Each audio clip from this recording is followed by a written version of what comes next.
Good morning to all, welcome back. आज हम करेंगे हाफ लाइफ पीरियड। तो हाफ लाइफ पीरियड क्या होता है आपका, ठीक है।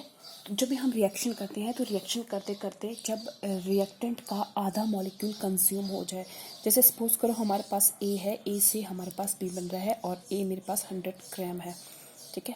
और जब 100 ग्राम में से इसका 50 ग्राम यूज़ हो गया तो उसके पास कितना बचा, 50 ग्राम। ओके, तो जब ए के पास सिर्फ 50 ग्राम ही रिएक्टेंट बचा तो उसी को हम क्या बोलेंगे, हाफ लाइफ पीरियड। तो उसकी हाफ लाइफ हो गई और हाफ लाइफ बची है। हाफ लाइफ मतलब ए का 100 में से 50 ग्राम किसमें लग गया, बी में कन्वर्ट होने को लग गया, ठीक है। और इसके पास सिर्फ 50 ग्राम की ही लाइफ बची। अगर ये 50 ग्राम भी 50 ग्राम भी बी में कन्वर्ट हो जाता है, ठीक है, तो उसकी क्या हो जाएगी, हाफ लाइफ पीरियड खत्म होकर फुल लाइफ पीरियड ही खत्म हो जाएगा, वो पूरी तरह से कम्प्लीटली खत्म हो जाएगी। इसी चीज़ को हम हाफ लाइफ पीरियड बोलते हैं, ठीक है। तो इसका मतलब हाफ लाइफ पीरियड क्या हुआ, it is a time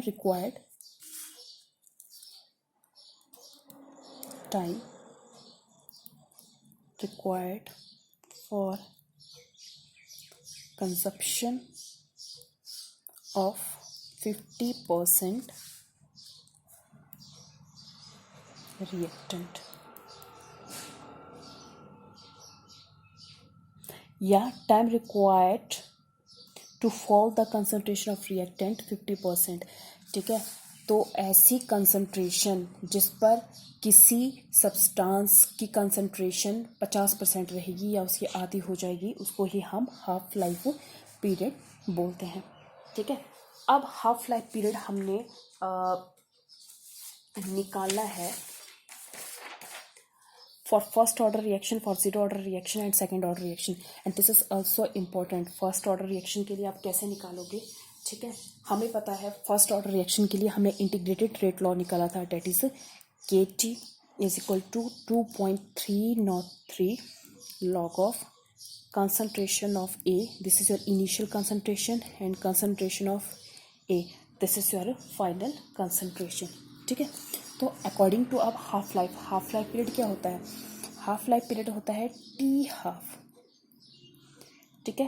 T half किसका, टी हाफ ए का टी हाफ।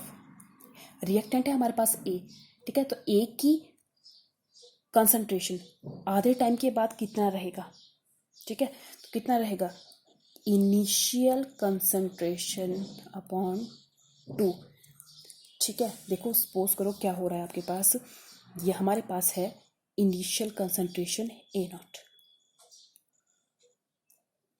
ठीक है। अब ये स्टार्टिंग में इसकी इनिशियल कंसंट्रेशन थी, तो वो है इनिशियल कंसंट्रेशन A0, ठीक है। और सपोज करो ये है 100, इनिशियल कंसंट्रेशन A है। अगर मैं आपसे पूछूं A की वैल्यू निकालो, ठीक है, या A का हाफ लाइफ पीरियड निकालो, तो A का हाफ लाइफ पीरियड क्या होगा, जब इसकी वैल्यू कितनी हो जाएगी, आधी रह जाएगी, तो 100 की ऐसे 100/2, तभी इसकी आधी वैल्यू क्या रहेगी, 50 रहेगी, ठीक है। तो अगेन, ठीक है, ए का टी हाफ क्या होगा, उसकी ए की ही इनिशियल वैल्यू अपॉन 2, ठीक है। बस अब आपने क्या करना है, इक्वेशन में इसको फिलअप कर दो। तो जब आप इक्वेशन में इसको फिलअप कर दो कि T half A is equal to A0 upon 2, ठीक है। तो आप क्या कर सकते हो, ठीक है, आप देखो इस A की वैल्यू यहाँ भर सकते हो, तो भर दीजिए, क्या आ जाएगा हमारे पास, दैट इज KT। अब KT कितना है, टाइम है half, KT half life period निकालें तो T के लिए क्या कर देंगे, हाफ कर देंगे, तो 2.303 multiply by log of A की कंसंट्रेशन A0 अपॉन 2, तो क्या आ गया, KT हाफ 2.303 log ऑफ